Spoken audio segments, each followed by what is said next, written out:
Salut à tous, bienvenue, c'est le grand débat du web numéro 44. Chaque semaine, 2 sujets d'actualité, 4 chroniqueurs qui sont des grandes voix du web qui viennent nous en parler. Pour diviser de tout ça pendant 26 minutes, on a donc 4 personnes qui nous permettent d'avoir une hauteur de vue sur les sujets qui seront aujourd'hui. L'intelligence artificielle est-elle arrivée à un point de rupture avec l'homme ? Vaste question. Ils auront 12 minutes pour rendre leur copie. Et puis, comment l'école peut-elle préparer les élèves au nouveau monde connecté ? Deuxième copie, 2 interros en une seule émission avec Sharon Soffer. Salut. Salut. Sharon, ça y est, c'est là. Ça y est, je suis installée. Hein. Startup for Kids, c'est ce week-end en fait. C'est ce week-end, donc 30 startups qui accueillent le public pour faire des ateliers pour les enfants, découvrir la programmation, à l'école 42. Des conférences à l'école 42. Voilà. Et il y a les élèves de l'école 42 qui, de toute façon, travaillent jour et nuit, week-end, qui seront là aussi en permanence. Qui sont là, qui animent, qui font des ateliers, qu'ils ont préparés eux-mêmes et qui font découvrir le code aux enfants. C'est la seule initiative de cette envergure aujourd'hui en France sur les enfants et la connexion avec les startups et le web. Vraiment. Ouais. Et puis il y a Scientibox également, qui est une petite box qui a un petit caractère ludique pour les enfants aussi, pour leur apprendre des choses. Coffrets pour découvrir la science de façon ludique. À côté, Julien Jacob, WeFlash. Salut Julien. WeFlash est toujours de la photo immobilière, on va dire au global. Hein. On ne rentre pas trop dans les détails. De moins en moins, puisqu'on fait aussi du drone, on fait aussi du 360 et on sort de l'immobilier. Mais l'idée, c'est qu'on n'a jamais eu autant besoin d'images et on n'a pas de moyens de faire de l'image en quantité pour des grands clients. Donc on travaille avec Century 21, avec Nexity, etc. Et donc on le fait à très grande échelle. Puis bientôt les satellites espions pour faire des photos un peu plus grande envergure. Ouais, ce sera pour très très bientôt. Salut Clotilde. Salut. Clotilde Provost, La Méthode. J'aime beaucoup cette robe. Il me semble l'avoir déjà vu quelque part, je ne sais pas. Mais je savais qu'elle t'avait plu la dernière fois, alors je l'ai remise. C'est gentil. La Méthode, un accompagnement des entrepreneurs. Exactement. Des femmes et quelques hommes aussi. J'ai commencé par les filles et les garçons sont raccrochés. Et puis Fabrice Epelbois, salut Fabrice. Bonjour. Tout de noir vêtu, qu'est-ce qui se passe ? Il y a un deuil ? Non. Du tout. Non, parce qu'il y a les lunettes de soleil, en fait, c'est pour la touche classe de c'est des lunettes de vue, malheureusement. Raté. Bon, c'est Yogosha, en fait, le bug bounty. Le bug bounty, les hackers, tout ça. Les hackers qui viennent au service des entreprises et qui sont payés au résultat pour aller trouver des failles de sécurité. Un petit sujet légèrement dans l'air du temps. Pour ce numéro 44, 2 sujets donc. On parlera de l'école tout à l'heure. Comment est-ce que l'école peut apprendre peut-être le codage aux enfants en primaire, en secondaire, mais autre chose aussi sur le monde connecté dans lequel ils vivent, parce qu'évidemment le code n'est pas la seule empreinte numérique qui va implémenter nos vies du futur ou qui l'implémente déjà.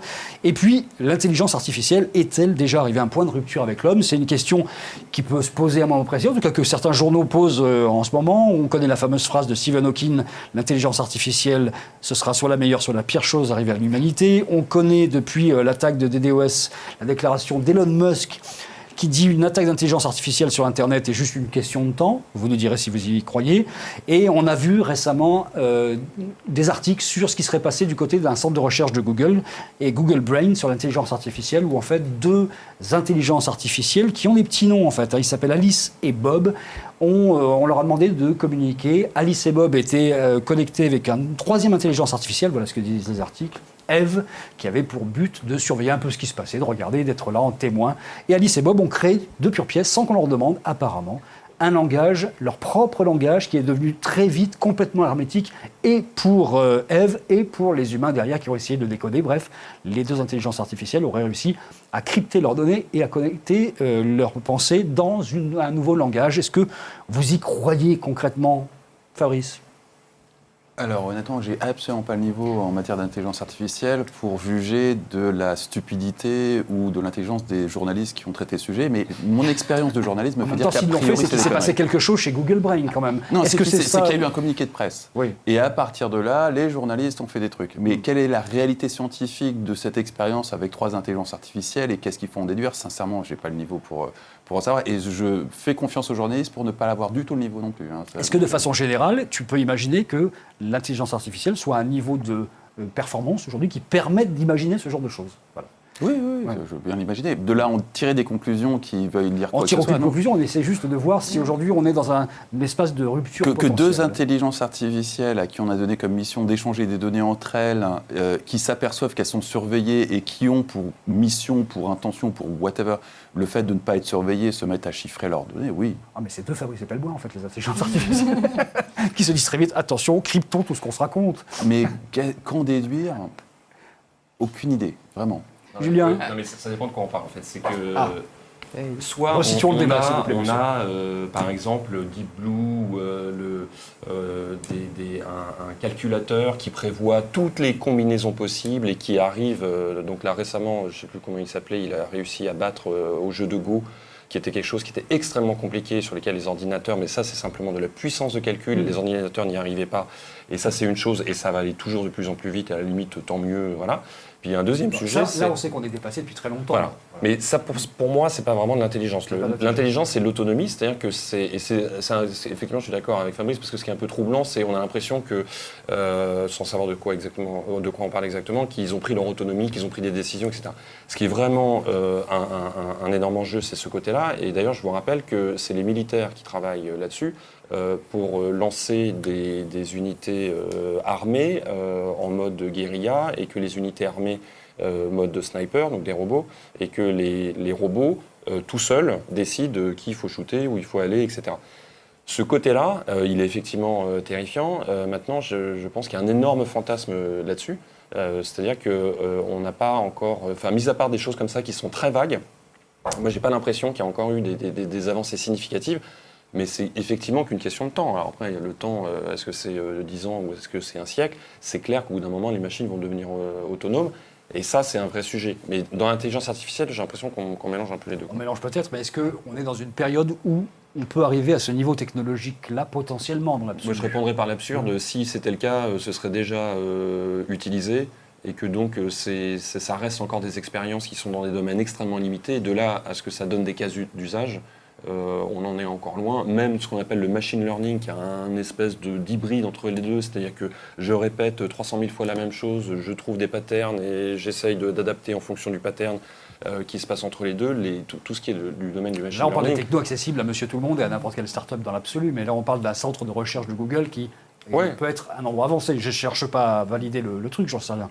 Personne n'a de preuve autour de cette table. Non, mais voilà, c'est ça. Ce qui est un peu gênant pour répondre, c'est que on ne sait pas trop de quoi il s'agit et on ne voit pas trop les... C'est qu'en déduire. Ouais. Effectivement. C'est surtout que ce soit arrivé, c'est très probable. Enfin, aujourd'hui, qu'on arrive à simuler Google de va pas l'intelligence mentir sur des choses très spécifiques.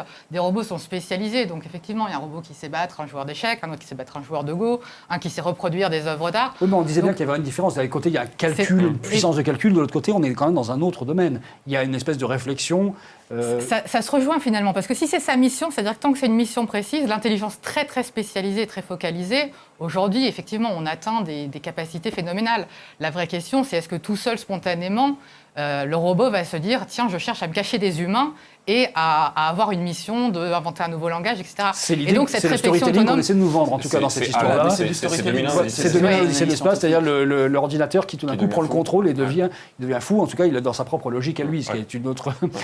C'est une définition de la folie aussi. C'est une définition de la folie. C'est peut-être l'homme qui est fou et l'ordinateur qui devient cohérent dans cette situation. Donc, on ne peut pas en conclure grand-chose. En tout cas, on est quand même dans un temps étonnant, parce que c'est maintenant que ça peut se passer, concrètement, peut-être. C'est clair que c'est la voie où on cherche à aller. Alors, il y a de plus en plus un mouvement de surveillance de l'intelligence artificielle et où on va aller, même chez les Google, etc., qui mettent en place un comité. Surveillance de l'intelligence artificielle.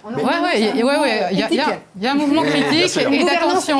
Bien sûr, bien sûr. Gouvernance L'idée par éthique, Google, hein, Microsoft. On a vu quand même Ah bah. beaucoup de grandes figures de la Silicon Valley ces derniers temps prendre position très officiellement dans la suite de la grande déclaration de Stephen Hawking. Beaucoup. Il y en a eu pas mal qui ont dit. ouais. Et il y a aujourd'hui une espèce de comité de surveillance avec des gens qui sont des gens un peu éclairés, de grosses boîtes, qui essaient de réfléchir un petit peu à ça.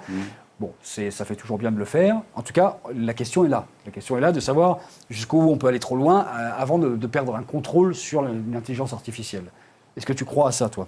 Alors moi, je suis très humble, comme Fabrice, sur la question des algorithmes. Mais en revanche, non, ce que je peux dire, c'est que j'ai assisté à un dîner que vous avez organisé sur l'intelligence artificielle qui m'a beaucoup éclairé, donc avec un monsieur qui était plongé dedans et un vrai ingénieur bien câblé, qui m'a expliqué, si j'ai bien compris, qu'un algorithme, ça s'élève comme un petit chien, c'est-à-dire que je le dresse par code erreur, punition, erreur... Du machine learning. En tout cas, voilà ce qu'il m'a expliqué. Excuse-moi. Et donc, à partir de là, après, tu as une sorte d'autonomie qui se met en place et il s'autodresse. Elle filer une métaphore du c'est sucre ça. et de... Voilà. Et donc, il s'autodresse et il est capable, après, de progresser tout seul. Et donc, c'est ça, moi, effectivement, c'est la question, ça. C'est jusqu'à où il se dresse tout seul et jusqu'à où il prend son autonomie. Et effectivement, et la question c'est qui dresse au départ ? qui est le dresseur du petit chien. Voilà.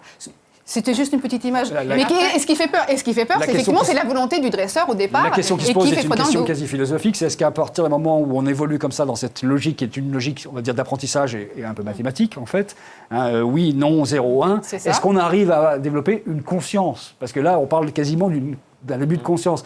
Ce qui, scientifiquement, pour l'instant, semble complètement aberrant dans l'absolu. Ce n'est pas du tout lié. C'est-à-dire qu'on ne crée pas une conscience à partir de 0 et de 1 et d'un simple apprentissage. Est-ce que vous sentez l'enjeu philosophique de tout ça ou est-ce que je prêche dans le vide? Moi, je pense que c'est un enjeu un peu qui a été repris par Hollywood dans la science-fiction. On a vu le film Heure. Donc, quand Hollywood reprend un sujet, il y a toujours quand même quelque chose au départ à gratter. Mais je pense qu'effectivement, on est encore un peu dans le fantasme, peut-être absolu. Peut-être pas absolu, mais en tout cas, on est encore Bon, dans ça veut le dire fantasme. que Elon Musk, il a plein de choses intéressantes à mettre en avant en ce qui le concerne, mais peut-être que là, il s'emballe un petit peu, non?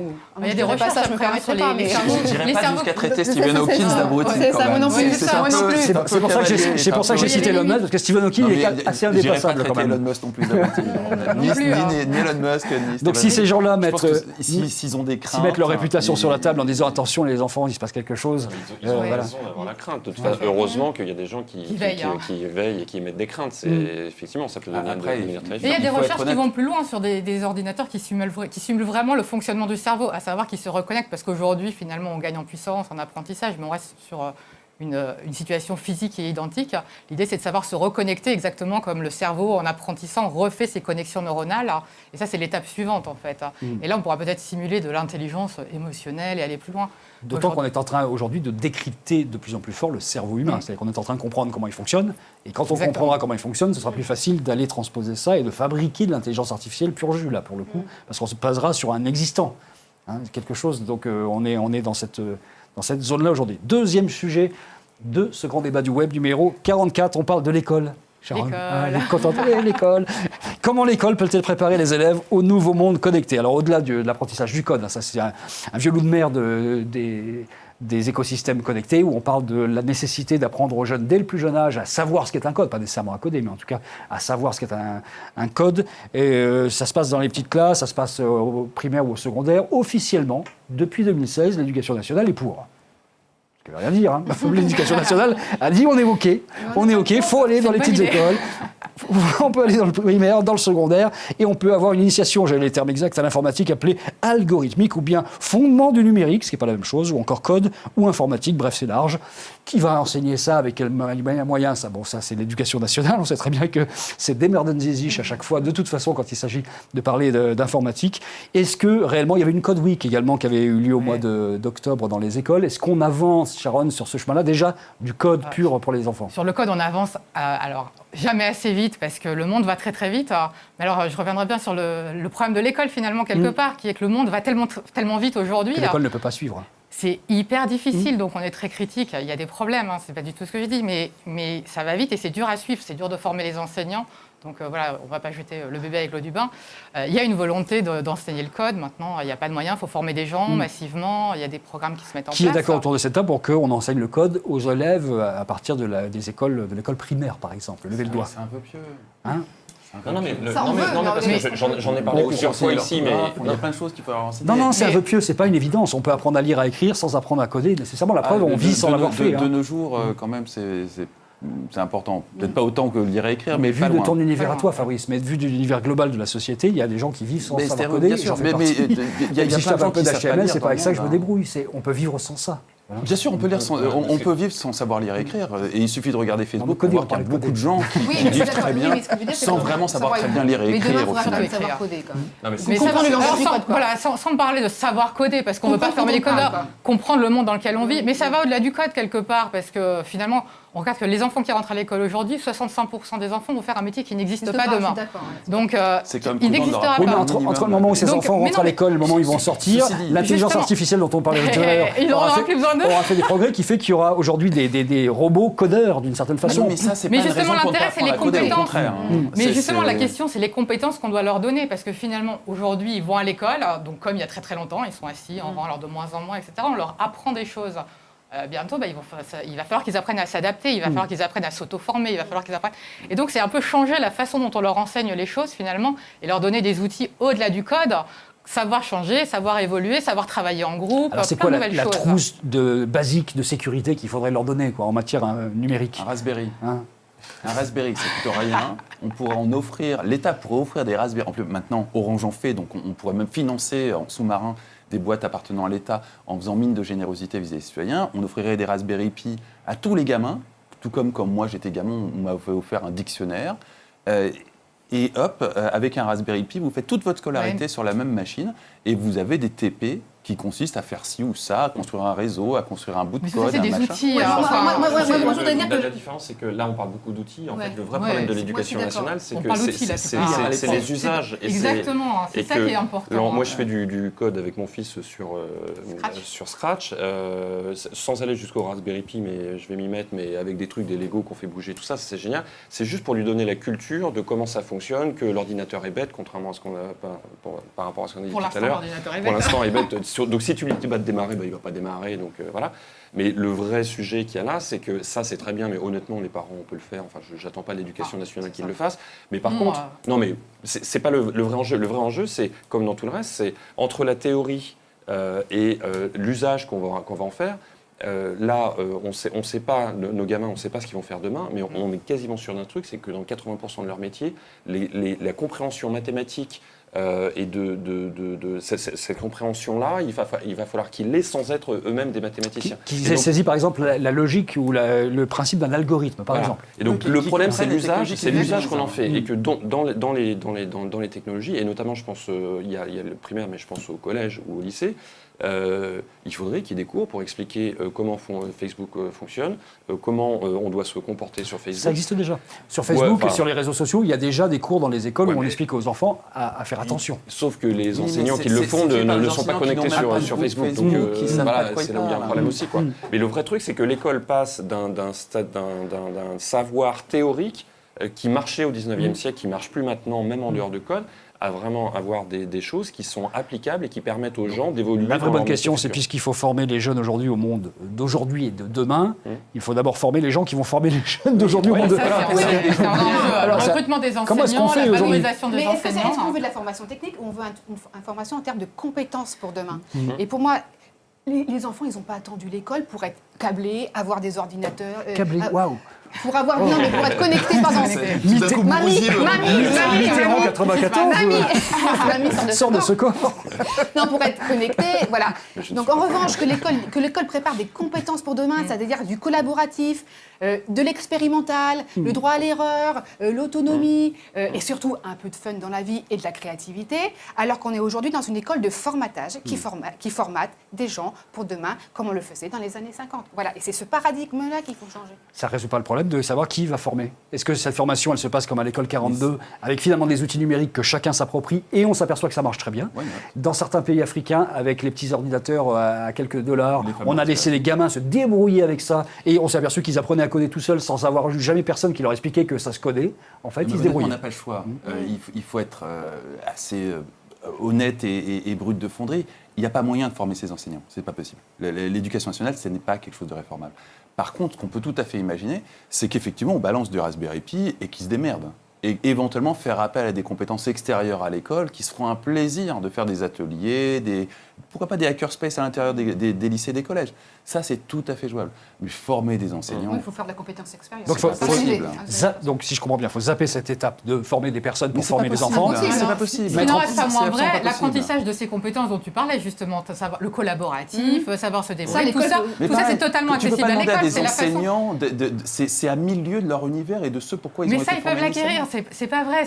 Mais Ça, c'est une question de philosophie. Non, c'est pas vrai. Mais Dire aux enfants qui réformer collaborent, l'éducation nationale. leur donner de la liberté dans l'ordre, dans le séquencement de leurs apprentissages, travailler C'est ensemble. aussi faire entrer le loup dans la bergerie, c'est-à-dire offrir des outils et une activité à l'intérieur de l'école qu'aucun des cadres de l'école ne maîtrise. Non, mais ça se Ça, fait. Il y a c'est plein clair, c'est d'écoles pas évident. expérimentales. C'est pas évident, ça. Il y a des écoles expérimentales, y compris au niveau de l'éducation nationale, où on teste justement des nouvelles structures, des nouvelles classes, les enfants qui circulent dans la classe. Donc il y a des choses qui se font. C'est difficile à mettre en place, mais c'est long. Enfin, voilà. Bon, on a évoqué une formation basique à qu'est-ce que c'est que Facebook, qu'est-ce que c'est que le web de façon générale, une formation basique à qu'est-ce que c'est qu'un algorithme ou qu'est-ce que c'est que du code de façon générale. Est-ce qu'il y a d'autres choses Pas que, qu'on non, mais devrait j'ai- apprendre? J'ai pris Facebook, mais Non, on a- c'est quoi un site de e-commerce? Mm. C'est quoi une identité? Enfin, il y a C'est plein quoi de un réseau. Enfin, il y a plein de la choses. vie numérique, la vie au-delà des octets qui sont derrière tout ça, la vie qu'on a nous tous les jours, on utilise une palette d'outils absolument incroyable et qu'on a appris sur le tard parce que voilà,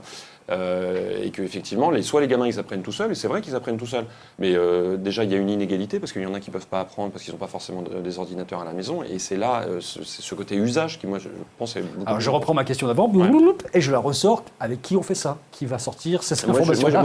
Moi j'aime bien l'idée de faire un mix. Je pense que c'est un mix entre les deux. C'est qu'il faut évidemment que les enseignants s'y mettent, et il y a quand même une génération qui arrive là, parce qu'il y a des jeunes enseignants aussi qui arrivent, donc qui connaissent ces choses-là. Par contre, ce serait bien que l'école s'ouvre à l'extérieur, ne serait-ce que pour s'ouvrir au monde professionnel, et d'avoir des gens qui viennent partager un savoir, non pas un savoir technique, mais un savoir de compétences et de relationnel humaines, en utilisant des technologies. Et en tout cas, si l'école publique ne le fait pas, l'école privée le fera plus rapidement qu'elle aussi. Ça, donc Sharon, sur l'enseignement supérieur, il y a FUN, FUN en l'occurrence, qui est un peu au courant de ça. Mais on s'aperçoit que très vite, quand on arrive dans les ministères, on ne comprend pas grand-chose. FUN, c'est juste une plateforme pour faire de l'e-learning. Oui, ça n'apprend pas le numérique. Ça n'apprend pas, mais ce que je veux dire, c'est qu'il y a au moins ça qui est en place pour l'enseignement supérieur. Oui. Est-ce qu'il y a une connaissance nécessaire, minimale, au niveau des instances dirigeantes et des hauts fonctionnaires pour que ça se mette en place à un moment ou à un autre? Je me permets de commander ce sujet parce que c'est mon père qui a mis en place la plateforme FUN. Ah bah voilà. Et qui est haut fonctionnaire, il est à la retraite. Il est à la retraite maintenant, mais il était haut fonctionnaire dans l'éducation nationale. La plateforme FUN a été sous-financée dans des proportions qui sont dignes d'un pays du tiers-monde, 3 millions de mémoire. Là où les universités américaines sont largement dépassées le milliard. Il n'y a pas d'espoir que sur cette grande vague du MOOC, notre avenir, il est d'assister à des cours dans les universités américaines. Ça ne se passera pas en France, en tout cas pas sous l'éducation nationale. Il y a des projets français privés qui, eux, ont un potentiel, mais ce n'est pas l'éducation nationale qui pourra le faire. Ce n'est pas possible. Donc il faut d'une certaine façon ubériser le principe classique de choix qui se passe dans l'éducation nationale. Oui, on est dans une ubérisation, le terme est calvaudé à fond, mais on est dans une ubérisation de l'éducation, en tout cas pour le supérieur, parce que les MOOC, ce n'est pas la solution universelle à tout et n'importe quoi non plus, mais on est clairement dans une ubérisation et on ne peut pas demander à G7 de devenir Uber. Or G7, en l'occurrence, c'est l'éducation nationale. Il se trouve que les Américains, eux, ont des contraintes, notamment une bulle autour du crédit étudiant qui pètera tôt ou tard et qui fait que les universités américaines réfléchissent quand même à leur survie dans cette hypothétique et très probable explosion de la bulle du crédit. Et eux ont du coup investi. Mais l'éducation nationale n'est pas du tout dans une logique héroïste ou une logique d'entreprise. Ce n'est pas son boulot et c'est pas son... Ça explique en grande partie que Google ait investi des sommes aussi folles dans le e-learning et que les universités américaines aient investi des sommes aussi folles. Ils sont, eux, face à des impératifs économiques et les universités américaines, c'est des entreprises privées. On termine par un mot de Sharon, dont c'est un peu le secteur de prédilection, plutôt sur les plus petits, mais est-ce que globalement, il se passe quelque chose de positif, un mouvement positif en faveur de l'arrivée à l'école de ces thématiques-là ou pas? Alors, il y a plein de startups justement qui innovent sur le sujet, il y a plein de projets. Alors, il y a la CAD Academy à grande ampleur, mais il y a plein de choses qui se font, qui essayent de rentrer dans l'école petit à petit. Donc, il y a une volonté de faire rentrer le numérique, de faire rentrer des applications. Et ça se fait en périphérie, et quelque part, je dirais que ça peut être normal, parce que c'est de l'expérimentation. Une école comme 42, pour parler du supérieur, c'est plus facile à mettre en place quand une personne qui a les moyens décide de lancer ce projet qui est fantastique que l'éducation nationale qui fait quelque chose de révolutionnaire finalement. En tout cas, ce qui est sûr, c'est qu'avant, il y avait quelques profs qui étaient très très en avance sur leur temps, qui arrivaient avec des ordinateurs, des solutions, qui se faisaient un petit peu casser par la hiérarchie, et qu'aujourd'hui, c'est un peu le contraire qui se passe. Ils sont de mieux en mieux vus, et on prend exemple sur les plus belles initiatives, ce qui est en train de changer. Il y a des choses très belles. La classe inversée, c'est un système qui marche très bien. Il y a plein de choses qui se mettent en place. Il y a une vraie dynamique. Mais sur les réseaux sociaux... Moi, je ne l'ai jamais vu. J'ai 3 filles, je ne l'ai pas encore vu. Alors, il faut tomber sur les enseignants qui font ça. Donc il y en a 3 en France. Non, c'est pas mal, c'est très dynamique. Va sur Twitter et suis tout ce qui se fait en classe inversée, etc. Il y a pas mal d'enseignants qui sont justement, qui commencent déjà à utiliser ces outils, qui sont dynamiques. Il y a plein d'échanges. Alors, ça reste marginal, c'est quelques pourcents, en dessous du 10%. Mais quand même, c'est normal que ça prenne du temps à se mettre en place. Si vous voulez savoir ce qui se passe avec les plus petits, Startup for Kids, c'est ce week-end. On termine par un +1, Sharon. Un +1, le Noël de la French Tech. Oh ouais, super. Les cadeaux. C'est la période. Ouais. Donc, c'est une liste de Noël. Donc, il faut taper Noël de la French Tech. Ouais, c'est tous avec des startups 200 de mémoire, donc Ouais. qui proposent des projets innovants, tous français. Plein d'objets connectés, plein de trucs comme ça. Plein de trucs, sur tous les segments, la famille, la maison, les objets connectés, les enfants. C'est une super idée parce que c'est pas du tout évident de vendre ça en physique. En fait, il y a des showrooms éphémères qui se font, des points de vente éphémères, mais c'est pas simple de vendre ça. Donc Là, c'est en ligne. en ligne, ça marche bien. Fabrice, un plus un, un moins un? Un +1 et -1 sur le Liberia. Liberia, on se souvient donc. tous de l'attaque d'InDNS, des objets connectés qu'on on réussi a à parlé ici, perturber voilà, ouais. Twitter, le New York Ouais. Times et 2-3 autres trucs comme ça pendant une demi-journée et qui a été qualifié par la presse française de l'attaque du siècle. Et peu de temps après, le même botnet d'objets connectés a été utilisé cette fois-ci pour couper un pays tout entier de l'Internet, le Liberia. Ça n'a pas fait un entrefilet dans la presse. Et pourquoi le Libérien? Parce que c'est des Noirs, donc ça n'intéresse personne, les Noirs. Mais concrètement, si on avait coupé la Suisse, tu peux être sûr que ça aurait fait la une de toute l'actualité mondiale. Là, manque de peau, pour l'instant, ils ont coupé, on ne sait pas très bien qui, le Liberia du reste du monde, et tout le monde s'en fout. Bah, comme c'est très parlant quand même. On en a au moins parlé ici. Merci beaucoup Sharon, Clotilde, Julien et Fabrice. C'était le grand débat du web numéro 44. On se retrouve la semaine prochaine avec d'autres sujets et d'autres chroniqueurs. D'ici là, portez-vous bien. Salut à tous.